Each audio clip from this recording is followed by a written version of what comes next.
2010, I had been on and off single for probably 10 years.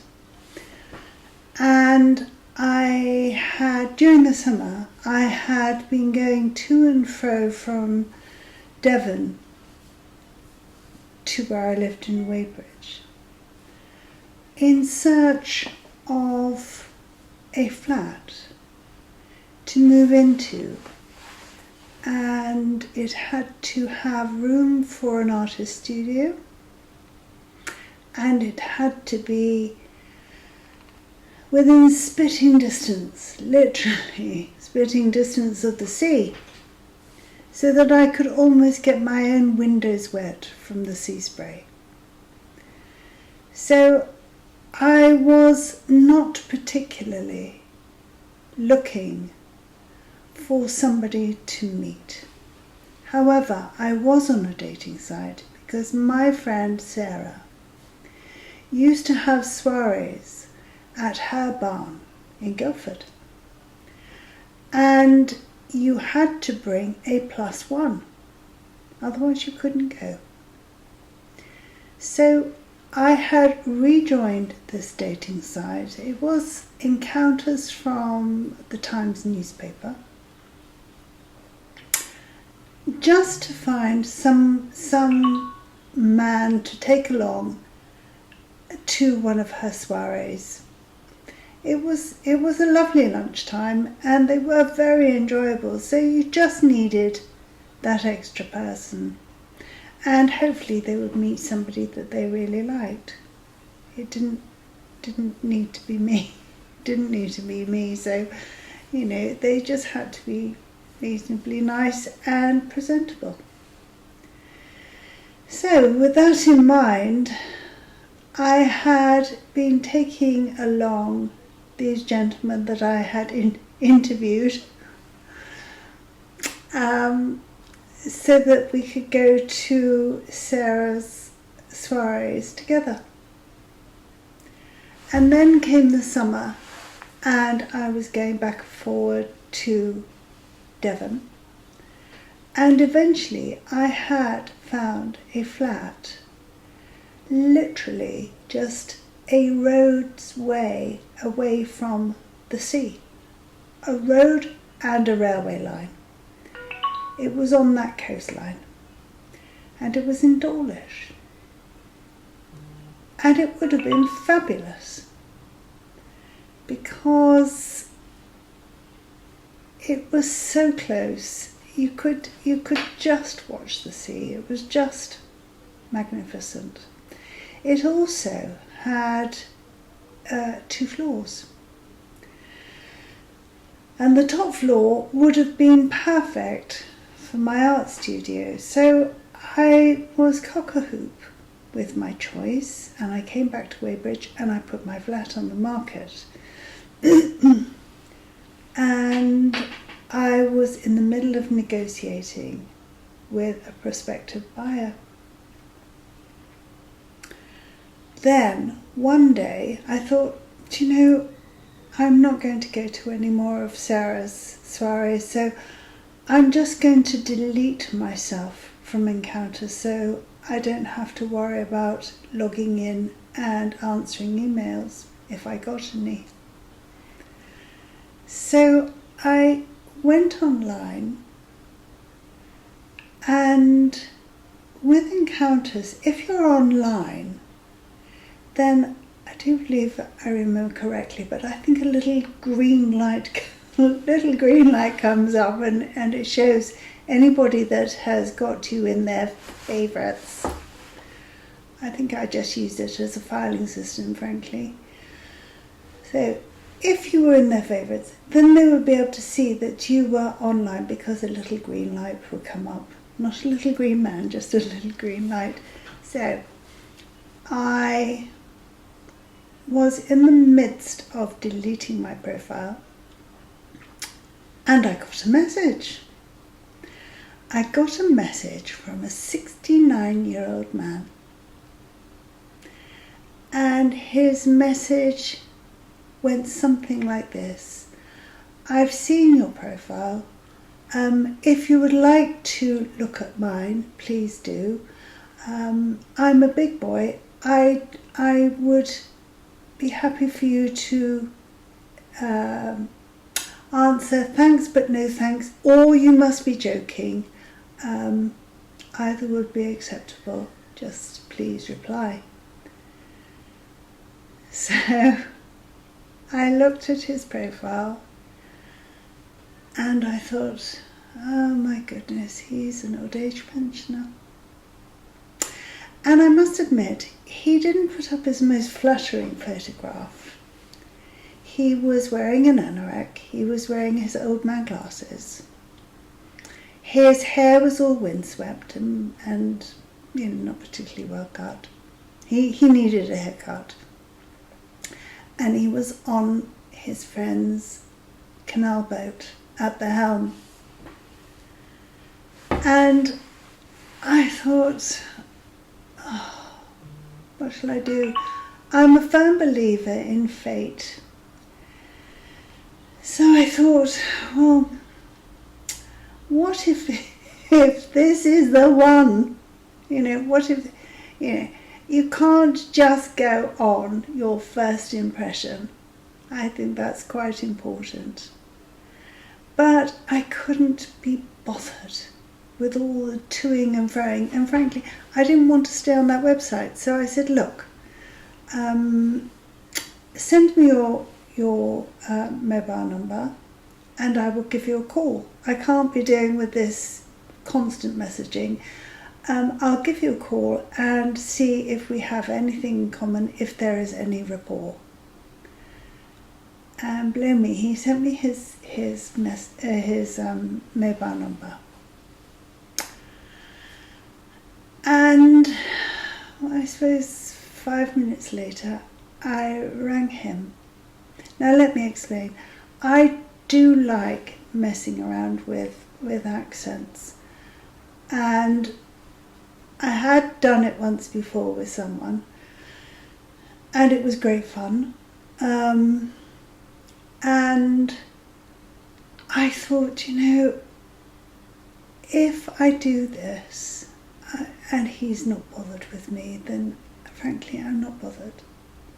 I was so done with the dating scene and so jaded with it all, and all the games that men can play when they are, I don't know, a lot of men go on these dating sites just to mess around, frankly. They're not looking for something sustainable. They just want what they want and nothing more. And, I just couldn't be doing with all that. And I thought, well, if he has no sense of humour, then I don't want to be with him anyway. And if I do this, then, if he puts the phone down on me, then so be it. So he gave me his number, and I picked up the phone, and I said, it rang, and there was he at the end of the phone. I said, hello, it's Imogen here. Is that you? So he said, yes, it is. So I said, oh, it's so lovely to speak to you. And, what should we talk about? He carried on talking. He didn't put the phone down on me. And I went on in that vein for, I think it was about 15 minutes. And we had a lovely conversation. He was so sweet. And then eventually I couldn't hold it in any longer, and I was mid-flow, and I said, I'm terribly sorry. I said, this is how I normally speak, but I just thought I'd have a laugh. And I think he took it in very good part. And he's equally as good. I mean, he is the master of mimicking people's accents. I mean, he is so good because he's a linguist, so he listens to the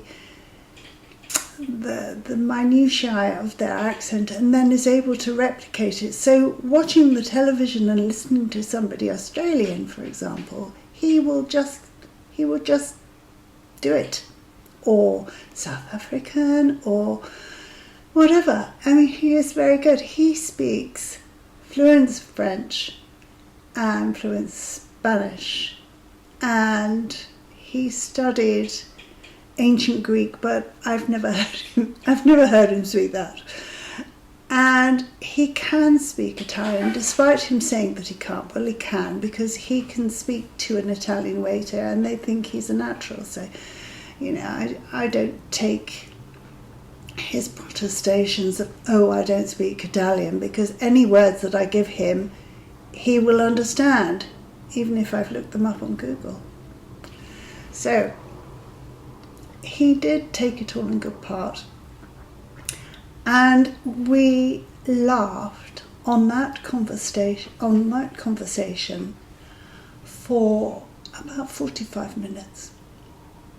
He was so good at banter, and for me, having somebody that gets me and the banter is up there with breathing. He might as well have been a multi-millionaire dripping in diamonds, because the banter was that good, and that was what was important.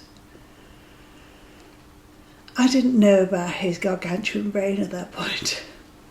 So anyway, we decided that we would meet up the very next day, and I suggested a local Thai restaurant, to which he replied, I'm sorry, I don't do spicy food at all.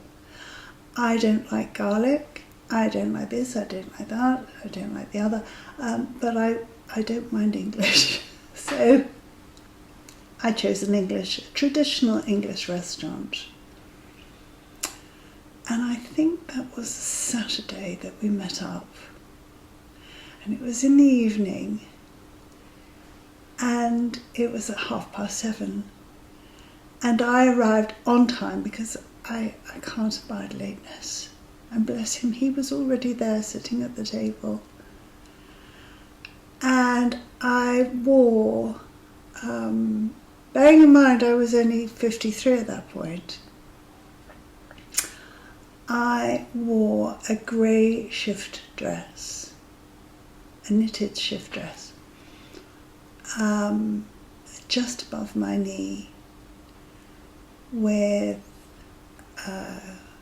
some very dark opaque tights. Yes. And when I walked into the room, his face lit up like a Belisha beacon. And I thought to myself, thank God he's not disappointed. That's what I thought.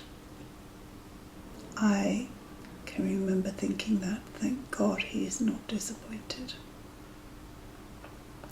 Because it's awful when you, despite your photographs being accurate on the website, I mean, there's no point in putting something that you had done 20 years ago and then you turn up 53 years old and looking just how you look. Even if you haven't aged that much, it's still a disappointment. So my photographs were accurate, but nonetheless, when you turn up and somebody looks at you and you can see that they're thinking, and then you've got a whole meal to sit through. Now, normally, I would only ever meet for a coffee, because a coffee is about 20 minutes and you can bugger off. And it is just so much easier meeting in a coffee shop, because it gets over that, how long am I going to have to be here thing. But we had such a fabulous time on the telephone that I thought that it was going to be a good evening. If nothing else, it was going to be a fun evening. And I forgot to say that when I replied to his email to me, his message online, I used his own words, and I said, "Thanks, but no thanks." And then scrolled down, "You must be joking." And then scrolled down a bit, and I said, "I'm only joking." Yes. Why don't you give me your number? I'll call you, see if we have anything in common. Well, apparently that made him think that I had a sense of humour. Little did he know that I would put on this accent when I picked up the phone to him. But he behaved impeccably, which was nice. Anyway, my husband is the world's greatest chatterer. He can talk the hind legs off a donkey. And I am by nature an introvert and quite quiet despite this video. I'm quite shy. I don't like meeting new people, which is why I went online in the first place, to meet somebody, because I don't go out. I don't like going out. I don't feel safe going out in the evening, and I just, I wouldn't go out. I wouldn't go out to a disco or, an evening, a nightclub or whatever to meet somebody new. That's just not me. So the online forum was very good for me in some ways, although, it was just as fraught with dodgy men as going out, except you didn't have to go out, which, for me is a good thing. So anyway, we had the loveliest evening. He was very good company. He talked my ears off. I really enjoyed it. And he was wearing a sort of very old-fashioned tweed jacket, which he kept on all evening despite it was quite warm. And he had his shirt on and a tie. And I later found out that he'd only ironed that little bit, so he couldn't possibly take off his jacket because it wasn't ironed. Well, his shirt wasn't ironed, but he only did minimal ironing if it showed in those days. His wife had passed away from bowel cancer, the previous year, or I think it was about 18 months previously. And really, he was still in the process of mourning her. So, it was a difficult time for him, and I appreciated that. It does take a long, long time, if ever, to get over losing someone and to be able to move on, because they are still always with you. He had been married to his wife for over 40 years and they were very happy. So, there was a lot there to accommodate. So, our date finished, and it did go very, very quickly, despite we were almost the last people to leave the restaurant. And we had pudding.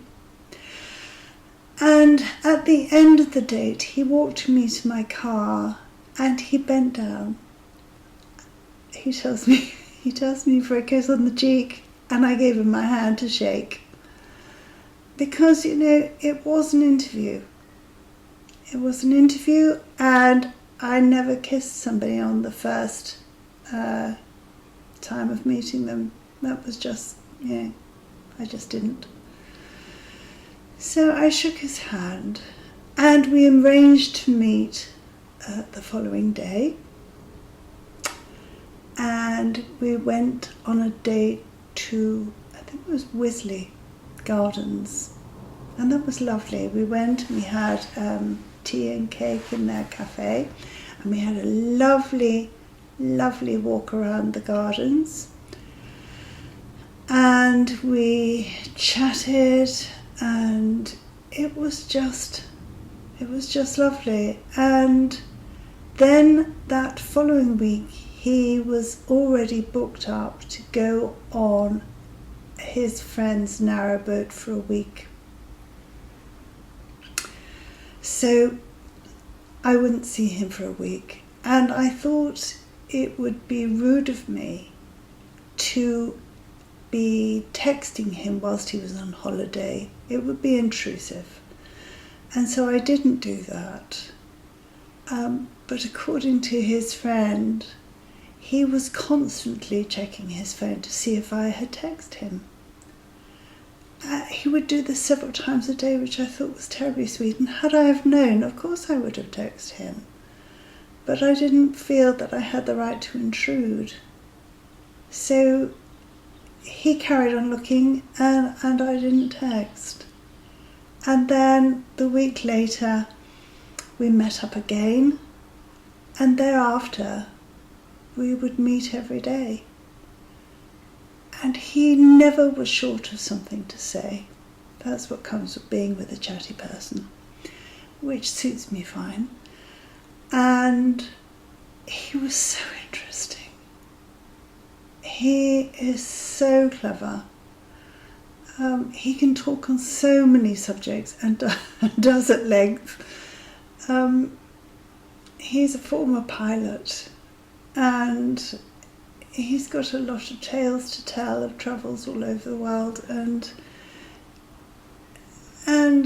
being that much older than me, because he's 69, I was 53, so he's 16 years older than me. But he was so sweet and kind, and the first real adult man that I had been out with all of my life.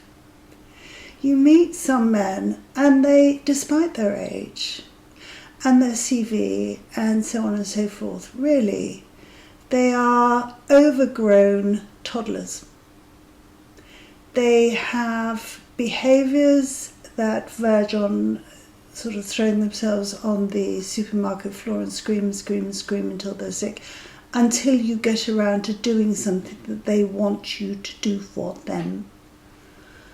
He wasn't at all like that. He was an adult man. He had had a wonderful, wonderful marriage to a lovely lady, and they had grown together from, teenage years. He knew her when they were both little. So they had always been sweethearts. And I think she made him into the man that he was when I met him. And I'm eternally grateful for that, because he was a lovely man.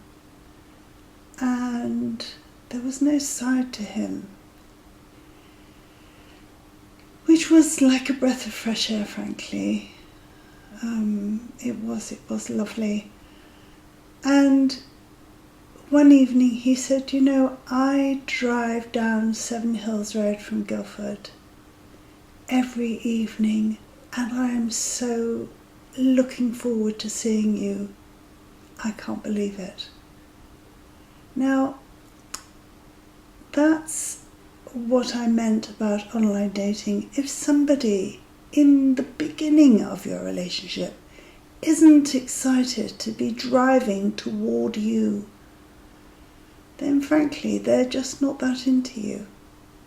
And, nobody had ever said that to me before. It was so affirming, so lovely. that who could not possibly want to be with somebody like that. There was no artifice with him. If he thought something, he said it. He is completely honest, even to the point of saying, oh, if I've said to him, does this suit me? And he says, well, you look a bit chubby in it. And, you don't say it, but he does. You don't say that to a woman, but he does, Well, he doesn't now, because I've educated him into different ways of saying, yes, you look nice, dear. We laugh every single day. When we sit and watch television, we hold hands every evening. Every evening. Come what may, we'll be holding hands. And he is the reason I get up in the morning. He's the first thing I think about in the morning and the last thing at night. And he is a night owl. I am an early bird. So he tends to sleep in the morning, and every day I get up early, I make him a cup of tea, I bring it up to him, he'll drink it. Later on, I'll bring him up another one, and if he still doesn't get out of bed by then I will say, look, I'm putting my foot down, I'm going to make you another cup of tea, and then you're getting up, right? He says, okay.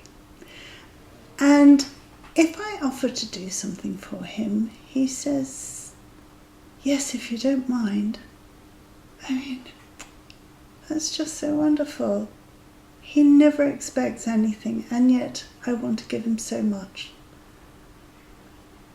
And it's taken me 53 years to be found, because I didn't find him, he found me. It's just taken 53 years for me to be found by a real person, a real man like that. So despite all the kissing of frogs and fish, eventually, without looking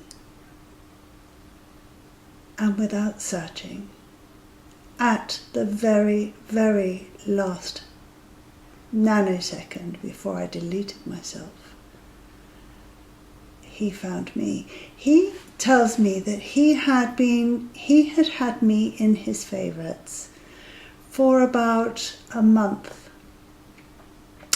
And he kept on looking, and because I was 16 years younger than him,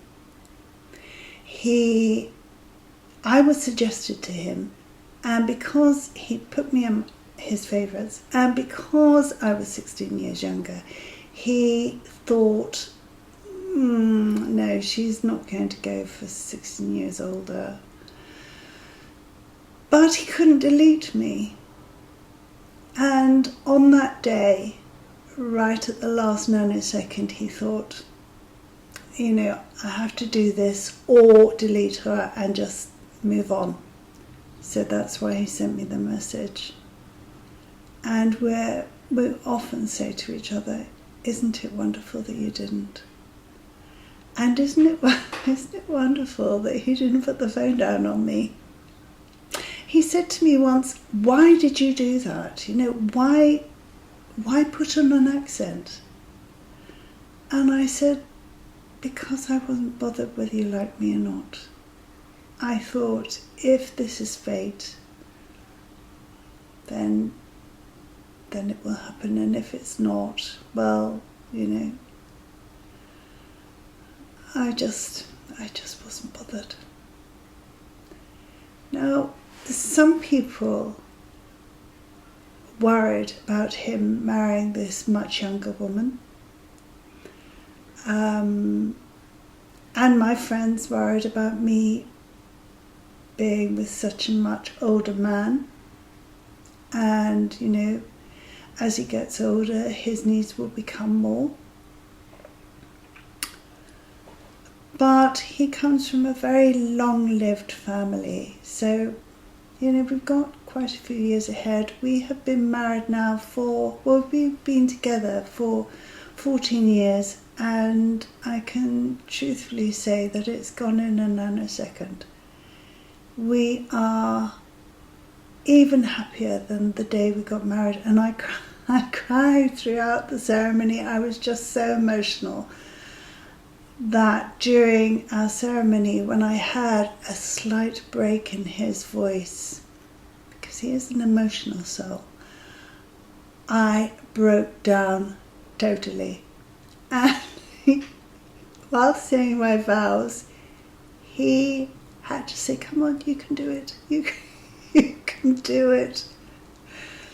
And of course, it was the thing I wanted most in the world, but I was just so full of emotion that I couldn't get the words out. But eventually we got through it together, and we are so happy. So for all those people that are going through online dating and get disheartened, you know, that there may well be someone out there for you when you least expect it. I have to say, by the time I met my darling boy, I was very sure of the person that I was. I valued myself, and nobody could tell me that I wasn't a really lovely person, because I knew that I was. So I wasn't up for being in a relationship that was gaslighting or narcissistic. And I met the most wonderful man. And to almost quote John Ebden, and if you don't know who he is, I'll leave you a link. If you have been, thanks for watching. Bye.